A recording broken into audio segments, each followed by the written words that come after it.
Well, lovely to meet you, Dr. Elizabeth Stevens, from the Managing Director of the Geopolitical Risk Advisory. Thanks so much for agreeing to speak to us about the risks that you think are coming up in 2024. But rather than me telling the audience about who you are, why don't you tell us how you got to where you are and what you do for a living? Thank you, Colin. Well, my company is Geopolitical Risk Advisory. We advise high net worth individuals and corporations and philanthropic organizations in overseas trade and investments, with a particular focus on how to manage the impact of geopolitical risk.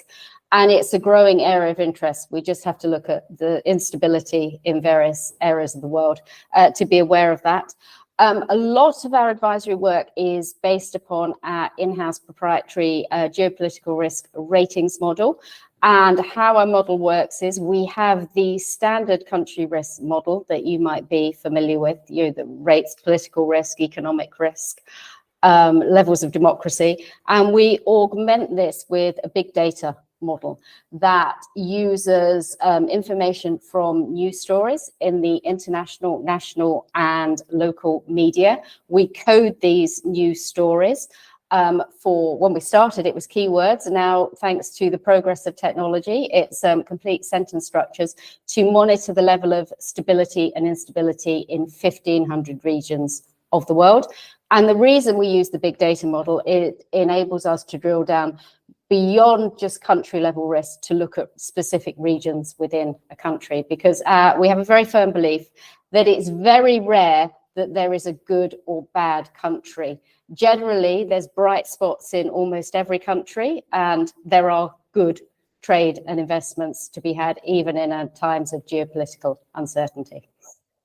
Great. So you're getting a really granular look at the risk levels within the country borders, not just classifying a country as red, amber, green, as we've seen so many of these models. Right? We've gone beyond that. We have 100 ratings levels from you would say the lightest green to the deepest red. But yes, we look at risk within countries, and that's particularly useful as well if you're mapping supply chains across territories. If you have any flexibility in how your supply chain will work in practice, we can look at higher risk levels, lower risk levels within countries. And that's particularly important in countries like India, for example, because each state has a tremendous amount of independence. We're not just looking at political violence, for example.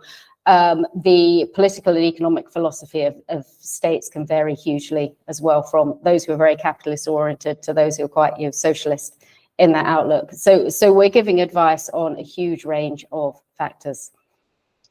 And can you tell us a bit about your client base? Who's interested in this kind of analysis? Well, it's expanding rapidly, as you might imagine. I mean, when we began, we were working with some high net worth individuals who were obviously investing on a personal or their own company basis. We now work with underwriters in the insurance market and corporates who have fixed assets. It tends to be in overseas locations. And we also provide data to some fund managers as well. Okay, interesting. No journalists, no NGOs? Well, we sometimes have specific questions from journalists and NGOs. I'll say that we don't have them as sort of permanent clients. Okay, well, maybe after this interview, maybe you'll get a perhaps so. Great. And I mean, how do you think geopolitical risk is now featuring in the thinking of your client base, or the world in general? It's many surveys now will say geopolitical risk is the top risk that boards of companies consider. And I think that's true. It's definitely up there in the top 3, if it's not the top 1. I think boards of companies, they're very nervous about geopolitical risk for perhaps the obvious reason that they feel it's something beyond their control, that they can't manage or mitigate, which is actually inaccurate. And I think there can be an overwhelming sense that the world is perhaps moving in a more negative direction at the moment. So where do we start when we try to consider this risk? But there has been a gradual change, I'd say, since the financial crisis in 2008. Prior to that, when I was asked about country risk, it was always in developing markets, as though Western investments were always particularly, were safe. And then we moved into the period of the financial crisis, which was triggered in Western markets. And then from there, we had the Arab Spring, then we had Brexit, didn't win the election of Trump. And now we have, so many situations. We have Russia and Ukraine, don't we? We might have Trump re-elected. We've got, the conflict in the Middle East at present. So I think the perception of safe countries has dissipated in the last 15 years. Hence the interest in geopolitics. So a sort of gradual transition, not sort of one event.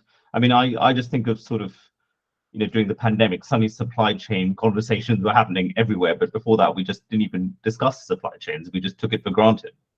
Yes, prior to that, we'd had discussions with companies who were concerned about, political violence and the potential for war to upend supply chains, particularly if they're transiting goods through the Suez Canal, the Straits of Hormuz, for example. And we did have some clients who I would say they were ahead of the curve because they actually did perform well in the pandemic as compared with some of their competitors who started to look at supply chain vulnerabilities. And they were actually doing that in terms of geopolitics. They were concerned even then about relations between the US and China, and also with climate change. Because we've had droughts in Europe, haven't we, in the last few years, which has impacted trade along waterways. So they'd started to think about it, but you're absolutely right. COVID-19 upended global supply chains, and since then there's been a very significant focus on how we make those more resilient and stable going forward. And going into 2024, after the pandemic ended, we were kind of hoping the world would relax a bit. There would be no major crises, but we've got a major land war in Europe that doesn't seem to be ending. We've got an ongoing crisis in the Middle East, and headlines are dominated by climate change, weather events, all of this kind of stuff. I mean, how do you see things panning out in 2024? But why don't, I'll give you a broad range. Why don't we focus on the Middle East first? Do you see a regional conflict breaking out? At the moment, I'm going to go with a no, because the US is working very hard to ensure that doesn't happen, both in terms of stationing its warships in the region, but also with behind the scenes diplomacy. And we've seen Iran until today, and there's no reason to think this will change, restraining its proxies in the Middle East. Iran does not want an escalation either. And I think they're the two key factors. Yes, we've seen Houthi militias from Yemen, attacking shipping in the Red Sea, but there's no indication that was actually orchestrated from Tehran at the moment. And that's actually been quite low scale. Hezbollah, it's having border skirmishes with Israel, but there hasn't been a full scale attack. I think the regional countries, they're looking at what Israel is doing in Gaza. Iran's thinking, I don't want to be the victim of that. And Iran's very weak economically, hence its rapprochement with Saudi Arabia earlier this year. And a number of Arab states have signed the Abraham's Accord, haven't they? The normalization of relations with Israel. So I think many states in the region are seeing the way forward for economic prosperity is to avoid a broader conflict. And prior to the Hamas attack on Israel on October the 7th, some commentators were looking at the Middle East and saying it's so much more stable now. Was it Lloyd Austin actually wrote in Foreign Affairs about 2 weeks before the Hamas attack and said the Middle East is very stable. So no, that was a long-winded way of saying I don't think we're going to see an escalation. So you think Gaza is just the Gaza war, and what's happening in the West Bank is just a blip in a wider trend towards more normalized relations, even peace, dare I say it? I wouldn't use the word blip, because the ramifications of this are very significant, and we won't go back to the status quo after this. The actions of Hamas were, it's abomination, what they did in Israel, but the scale of Israel's retaliation as well, I think means that the Arab states won't be able to ignore the Palestinian situation going forward. So yes, in the medium term, Saudi Arabia, in my view, will move to normalize relations with Israel, but it won't be in a position to do that by ignoring the situation of the Palestinians. So I think, yes, we move towards a position of broader peace in certain countries in the Middle East, but we don't go back to the status quo. Okay, interesting. And so you mentioned Iran seems to have its proxies under a tight leash with Hezbollah and the Houthis, but Hamas, I mean, who knows if Iran was behind what happened on the 7th of October? But, Hamas, do you see them rebuilding? Do you see them regenerating? Do you see more rockets and more tunneling, or is this the end for Hamas? Yeah, Iran, I don't believe orchestrated the attacks with Hamas, but obviously some of the intelligence that Hamas has, the equipment, the capability to launch that scale of attack, it came from Iran. But Hamas's funding is about $1 billion a year, and Iran isn't the only source of funding. Does Israel manage to wipe out Hamas? It's incredibly difficult for a state actor to completely obliterate a, shall we say, terrorist organization, as the Americans found with ISIS in Iraq. I think they severely weaken it. I mean, Israel at the moment has said it will continue to attack Gaza irrespective of international opinion, but the opinion of the West is moving now strongly in favor of a ceasefire, which it wasn't a month ago. So depending on America's position, that might limit Israel's ability. But I cannot see Israel completely obliterating Hamas in this attack. Okay. And I mean, to a certain extent, with the demise of ISIS and Al-Qaeda, we had seen a flurry of terrorist attacks across Europe, across the world, inspired by those movements. The Palestinian issue, which had obviously inspired a lot of terrorist attacks in the 60s and 70s and 80s, that sort of had fallen off the radar for a lot of militant wannabes, if you want. Do you think this is going to revitalize radical Islam attacks in Europe, attacks in America, or how do you see this panning out? Well, your question was around will Israel basically destroy Hamas? And the question becomes, if Israel does that, what takes Hamas's place? And is it a more benign organization, or actually is it a more radical terrorist organization? So I sometimes think we assume if we remove one terrorist group, what comes next is more positive. But actually, history has shown that isn't necessarily the case. ISIS was more radical than Al-Qaeda. I would expect to see an uptick in terrorist attacks in Western countries who have supported Israel's strikes on Gaza. But the intelligence services in those countries are obviously working at an incredibly high level because they're anticipating these attacks. So whether they're successful or not, I think remains to be seen. But there's going to be some type of retaliation around this. But perhaps rather than thinking in terms of terrorist attacks, I think what is a very important consideration and will play out next year, 2024 and beyond, is that in supporting Israel, to the extent that many Western countries are, Western diplomats and governments are actually losing credibility and influence in what's broadly referred to as the Global South. And many countries in the Global South are now talking about Western hypocrisy. The Western governments wanted the Global South to support Ukraine against Russia. And many of the leaders of those countries and their ambassadors are saying, well, why are you asking us to do that when you're not defending the Palestinians in Gaza against an assault from one of the strongest armies in the world? So I think the West's ability to influence broad regions of the world is diminishing as a result of this conflict. And I think that is perhaps more important than what happens militarily in the region. And I mean, moving on, I'm just conscious of time. So this benefits Russia. Yes. Absolutely. Okay. And so moving on to sort of Russia and Ukraine, latest reports or analysis seems to be that Russia is getting a smidgen of an upper hand on the battlefield. Yep. Lots of analysis of greater weapons production, as particularly in drones and glide bombs and those kind of things. And there was a big cyber attack in Ukraine last week. What do you think is going to be the trend in 2024? I mean, a lot of people have been peering into the glass ball, and it always seems to be wrong. So I feel. Yeah, that's.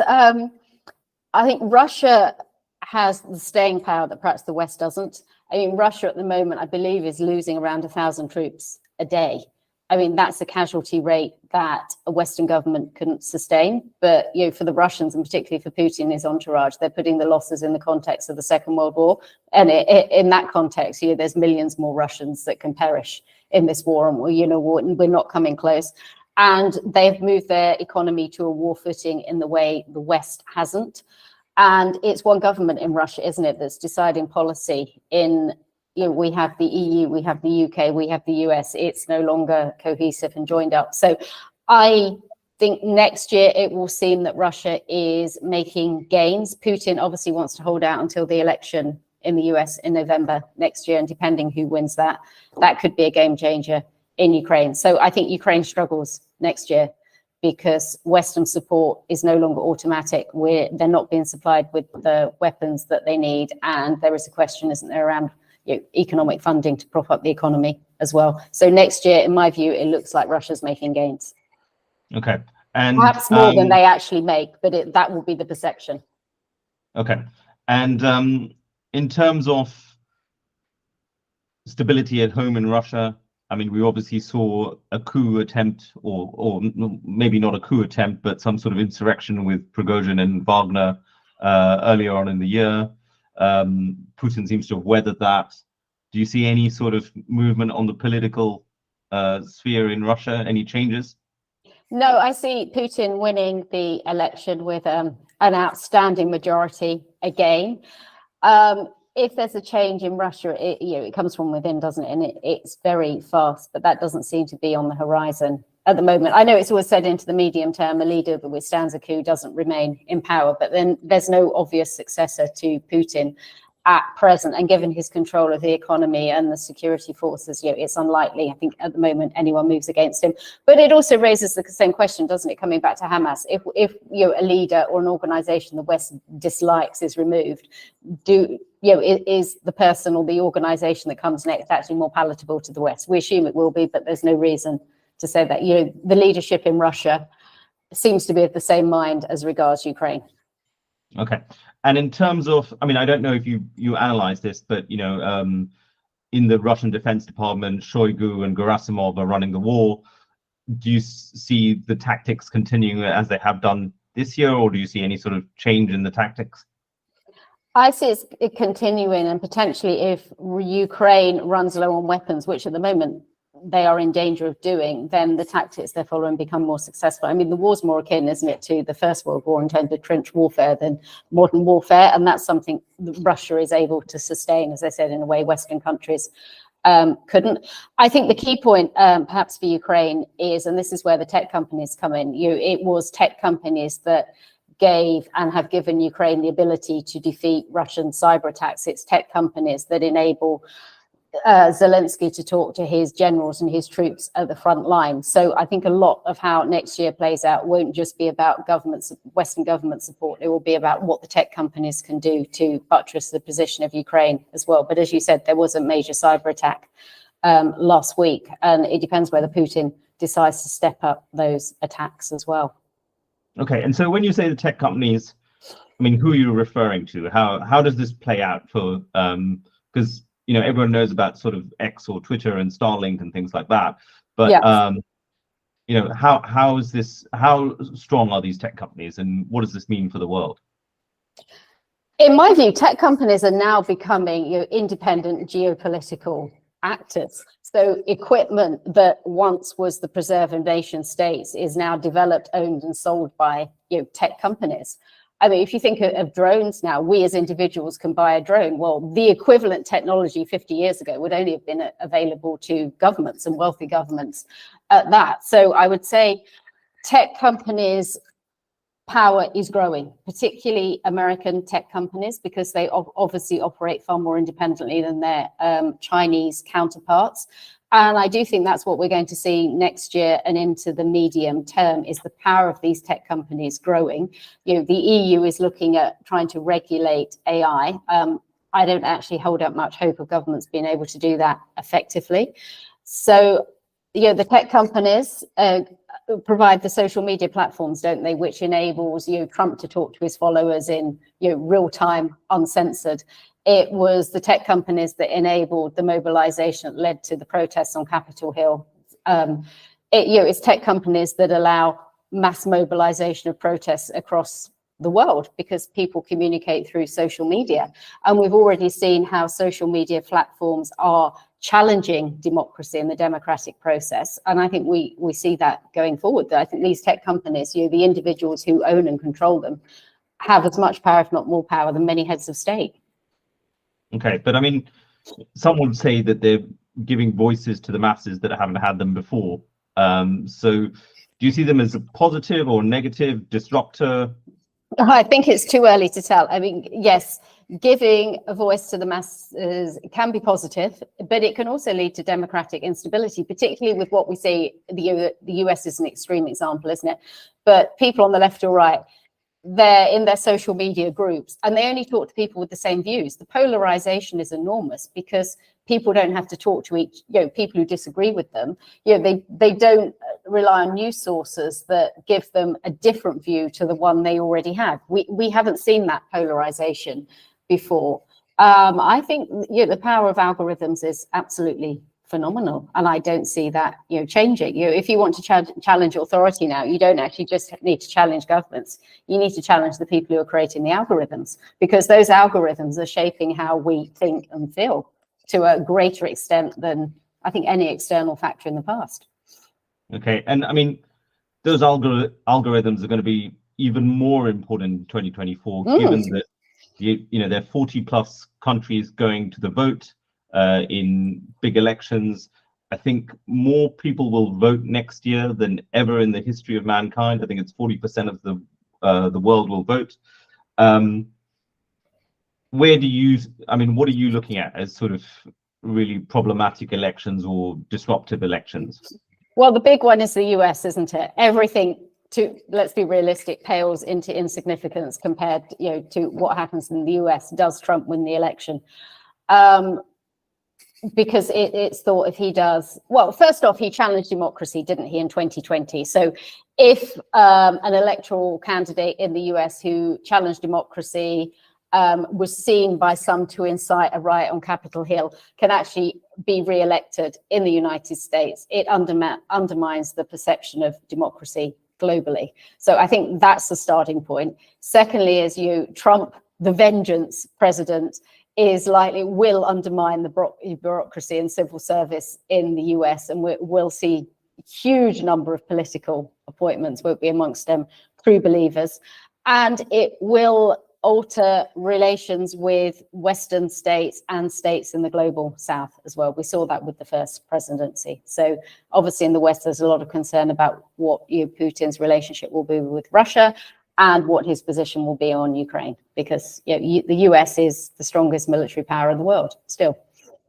Okay, and I mean, I read somewhere that basically dictators signal what they're going to do well in advance of arriving to power.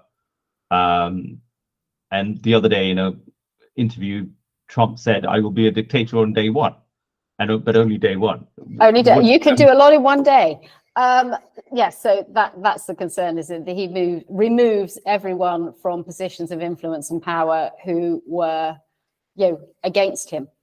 And in terms of the bureaucracy and civil service, that would become hugely significant, because that could actually lead to paralysis. And if we go back to the US invasion of Iraq, one of the reasons we ended up with chaos in Iraq was because the US government disbanded the military and the bureaucracy, because people who worked in the bureaucracy were members of the Ba'ath Party. Well, of course they were. That was the only way they could have a job and feed their families. And as soon as you disband the civil service, you have chaos.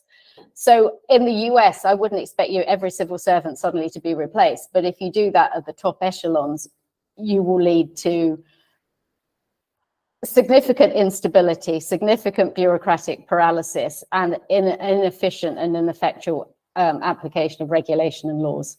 So the US will become far more unstable politically and as a business environment, at least in the short term, where that's not happen. And just in terms of your clients, are they worried about this? Are they moving? Yes. capital out of the US? What is this their biggest fear? They are worried. I mean, to put into context, when Trump was, president, in 2016, he democratically won that election, and actually the response of the Democratic Party to his election, I thought was inappropriate. They attacked him from the start, and actually he won that election. He had every right to be president, and not everything Trump did by any means was a negative. In terms of foreign policy, he was far more effective in implementing America's red lines than Obama was. And I think he was right when he went to Angela Merkel, who was Chancellor of Germany, and said, well, why aren't you paying for NATO? If you want us to protect you, why don't you contribute? I mean, I think he raised some very reasonable points, and it actually galvanized the Germans to think, actually, we do need to invest in our military. So I think it's unfair to say, should he win election, America will completely disengage, but it will be a far more transactional presidency than obviously we've seen under the Biden administration. Okay. And, we're hoping that sort of politics, the sort of geopolitical trends as countries move from the core to the periphery or the periphery to the core, they go on sort of independent of who's in the White House or in power. For 50 years, America and China have been rubbing up against each other in the Taiwan Straits, on the island of Taiwan. It's been quite a practical relationship until this point, but and it continues to be a practical relationships with sort of eruptions now and then. But is 2024 the year that we see something major happen in Taiwan? Oh, some analysts are saying, aren't they, in the run-up to the election, that would be China's strategic advantage if they were to attack then. I don't see that, actually. I think Xi Jinping is very pragmatic. He can see how Russia has become bogged down in Ukraine. It's far more difficult to launch an amphibious attack on Taiwan than theoretically it was to take Ukraine. China also, it isn't a disruptive power in the way that, say, Russia or Iran is. It's the world's second largest economy. It has a huge stake in the international system and instability. And it isn't in favor of Russia's invasion of Ukraine. Yes, it will support Russia because it needs to do that, or it feels it does, against the US. But it didn't sign off on this happening. It doesn't see it as being in its interest. So no, my view is China is in favor of stability. The economy is weak in China. I think weaker than many analysts are realizing.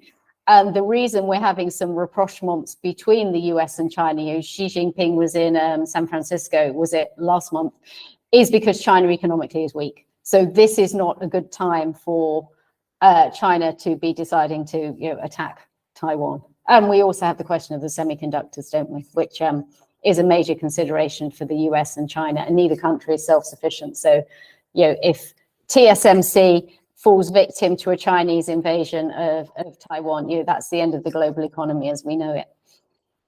Okay. Well, that's pretty complicated to say.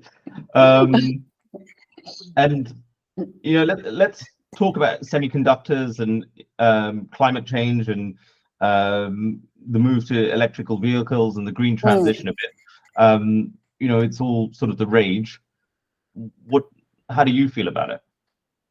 Yeah, when you leave business to market forces, you end up in a situation where 95% of the world's most advanced semiconductors are manufactured in Taiwan, kind of as a quirk of history. If governments had been planning, that wouldn't have happened, would it? So the Silicon Shield, I think, does protect Taiwan to a certain extent and will continue to do so into the medium term. So we're seeing TSMC, under pressure from the US, is setting up fabs in the US and in certain European countries. It's looking to diversify. But that's in the context of the demand for semiconductors being expected to double by 2030. So it isn't just a geopolitical move to protect Western access to semiconductors. It's the world will consume a lot more of them. I think we will continue to see this division between the US and China in the tech space. That will continue and is likely to become even deeper than it is now, because AI, these semiconductors it is the focus of a new, the word Cold War is used. I don't see them going to a Cold War, but it's the focus of tension, isn't it? In terms of the green transition, that sparks a whole new geopolitical competition. In the 20th century and up till now, those countries that controlled hydrocarbons had power. I mean, America is now the world's largest oil producer. It's quite remarkable, isn't it, how America manages to reinvent itself so frequently. So China is very much determined to be at the forefront of a green world order, and it has invested more than any other country in solar powers, in wind power, and the technology behind that, and in the control and processing of rare earth metals. So we will see tensions between the US and China, and potentially the EU and China, over control of those resources, because at the moment China does control those supply chains. But then we will see far more mining of these resources in South America, for example. I mean, it really could give the South Americans a chance to reinvigorate their economies in a positive way. But what I think isn't talked about in terms of the green transition, perhaps for obvious reasons, is how green is this transition in reality? Because the mining of these rare earth metals that we need for electric batteries is anything but clean.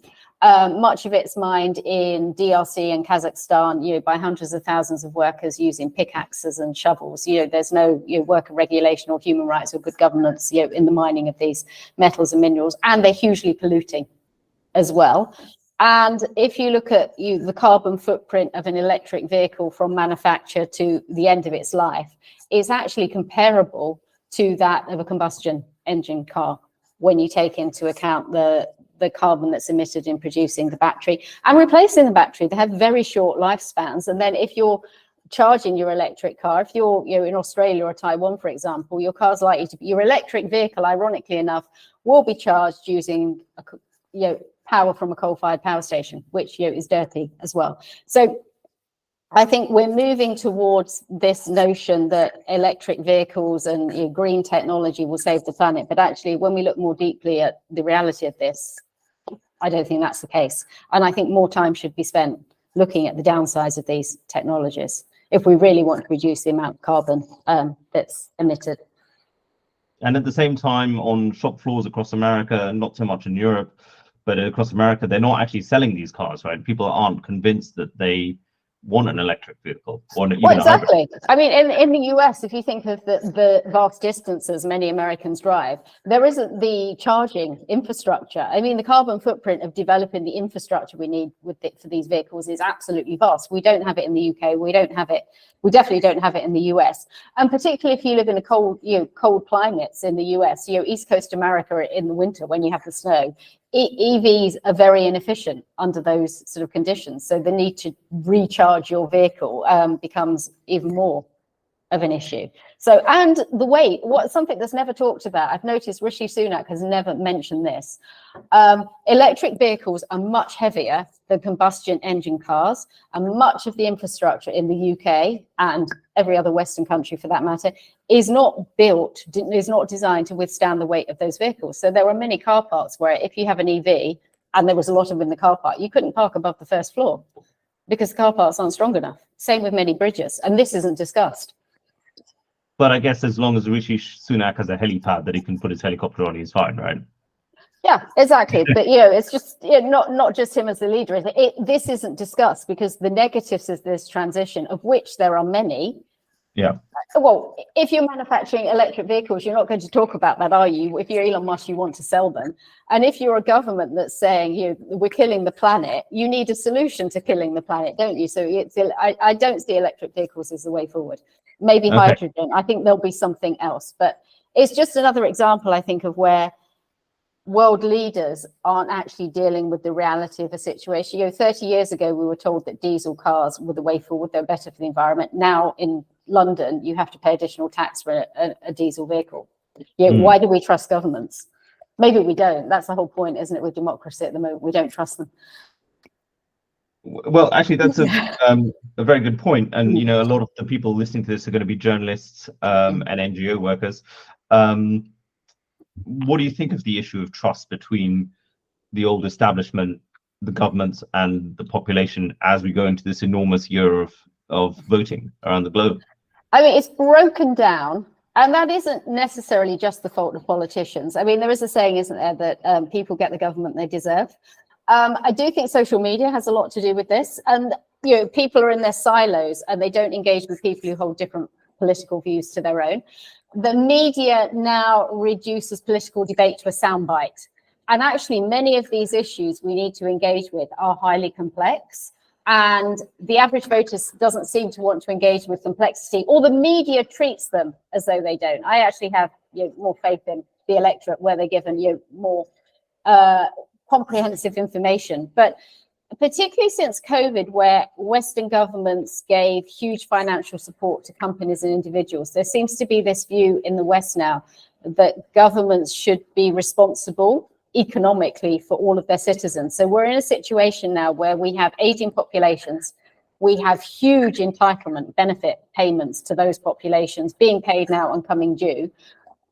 We have broad swathes of the population who aren't paying income tax, and we have a small percentage of the population who are actually paying a disproportionate amount of the tax. And that is unsustainable. But governments, and it isn't just the British government, will not engage in a conversation with the electorate, which is basically along the lines of, we have no money as a country, we need to spend less, which means you will have less. And actually, if we have less and we consume less, that's better for the environment, isn't it? But there is no political debate around this from either party in the UK or across the EU.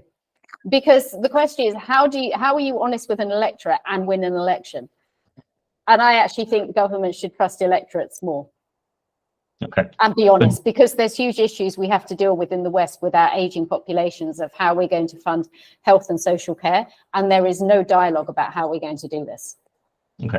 But is this something, I mean, it's not a discussion that's being had by politicians between them and the electorate. Is this something you're discussing with your client base who are, yeah, and what do they say? Yeah.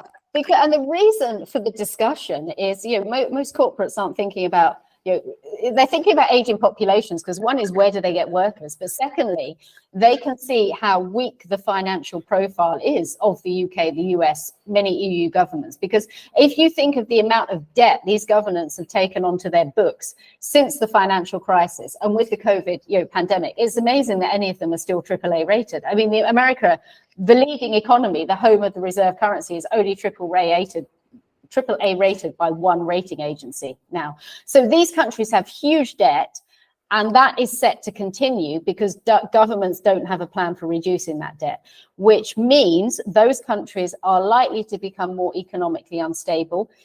It also means that the value of those currencies may go down, may devalue. So if you are an investor, you are now factoring in those potential implications when you're looking at the stability of a market to invest in. Okay, so 2024, do you think there's a moment where the investors call out the emperor's wearing no clothes, that economies are fundamentally fragile and we might see a crash? I think we might see a recession next year, not like the financial crisis, but I think a recession is looming. In terms of calling it out, I don't think we get a crash yet, but I think in the medium term, 5 years' time, I think investors will be calling those governments out. If you look at, is it UK national debt's projected to be 300% of GDP? Is it by 2040? I can't remember, it's 2040 or 20. It's not that far in the future. So, that becomes unsustainable. Now interest rates are rising. Yeah, they may go down to 4% by the end of, beginning of 2025, but it's still a huge increase on the 0.25% we've lived with for 15 years. And one of the trends we've seen in 2022-23 is a lot of our clients have struggled to get insurance at affordable rates for them. And, these are big news organizations, big NGOs, and a lot of the time they are going into operating theaters having to self-insure because they just can't get the insurance fast enough at a rate that they can afford. Your background is in insurance. How do you think organizations can cope with this? Well, it's challenging for those organizations and actually for the insurance market itself, because generally when we are working with clients on seeking insurance, it's credit and political risk insurance, and it's usually for commercial organizations rather than NGOs. But I think obviously insurance price premiums have increased because the amount of political instability has increased. That you'd expect there to be a correlation between the two. But I also think what has potentially happened for news organizations, so journalists and NGOs, is if we go back to sort of through the history of warfare, if you're working for an NGO or if you're working for a news agency, to the greatest extent possible in a war, journalists and NGO workers were accorded some protection by all sides in the conflict. And that happens to a far less extent now. Journalists, I often think now by governments, in wars are seen as legitimate targets. And that goes about, is undermining, isn't it? Sort of getting the news out. And also, with aid workers, they are becoming victim, not just to terrorist attacks, but to killing by government-controlled military. I mean, believe Israel has killed, is it 100 UN workers in Gaza since the start of the bombardment. So I can understand why underwriters are unwilling to insure those organizations now, or why the premiums are so high, because you will almost be guaranteed that there will be a claim. Okay. And just conscious of time, I mean, is there anything we haven't covered? I mean, I'm conscious we haven't really talked about Africa that much, or Latin America. But I mean, that could be a whole separate conversation. That could be a separate conversation. Yeah. India. We haven't talked about India, and obviously, India is the world's most populous country now. It's the 5th largest economy.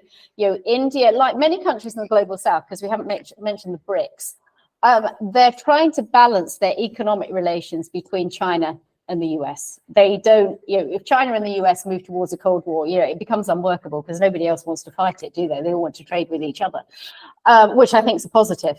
But these countries are trying to balance interests with both sides while also looking to the US for military protection against China. So America remains the military global superpower. And I don't see that changing in the next 5 years. China is building up its military, but that really is in the South China Sea. And as a result of it doing that, it has countries like Japan, India, South Korea trying to move closer to the US militarily. It's almost scoring a home goal, isn't it? With that, but we do see tensions in the US-India relationship as well, particularly now that there's charges, isn't there, that the Indian government has, or agencies within the government have been trying to assassinate Sikh extremists, as they would term them, in the US, who are US citizens. And there was the incident in Canada, wasn't there, 2 or 3 months ago? So India is becoming more brazen with some of its actions, but it is becoming a very important economic player in the world. Whether the BRICS as a bloc, I don't see them acting in a united way on many issues, because each country that's a member has very diverse economic and political requirements. So I think it's actually more symbolic, particularly that Iran has been invited to join, when the West obviously had sanctions on Iran. But I think it's indicative of the fact that the ability of the West, and actually China as well, to tell countries in the global south what to do has come to an end. And that actually I think is positive. So I think we see different economic alignments emerging and continuing in the next, into the medium term. Okay, so the world is in flux, pretty much. The world is in flux. International institutions are being undermined, which I don't think is a positive.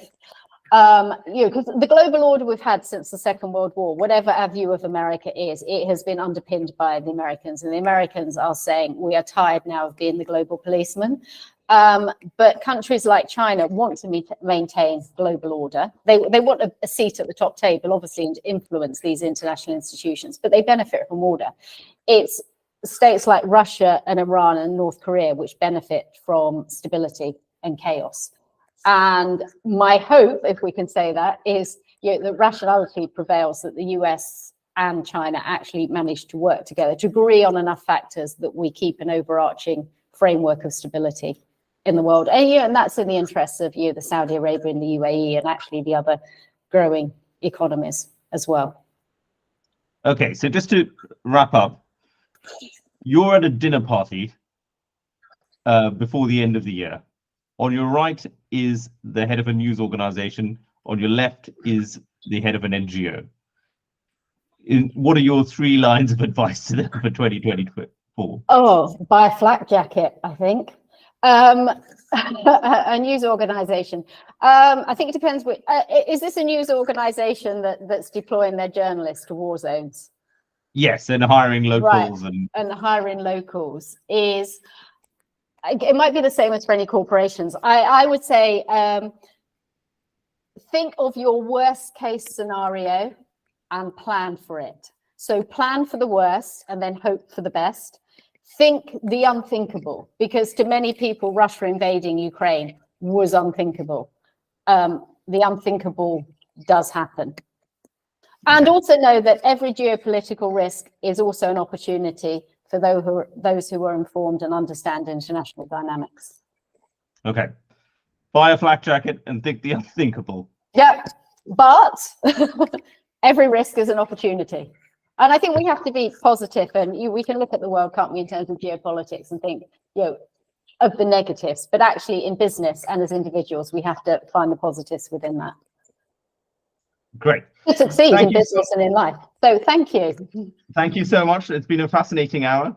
And if anyone wants to get in touch with you, what's the best way? I believe you have my email address. Yeah. So I say email or via LinkedIn. Okay, via LinkedIn. Great. Yeah. Thank you. Thank you so much, both of you.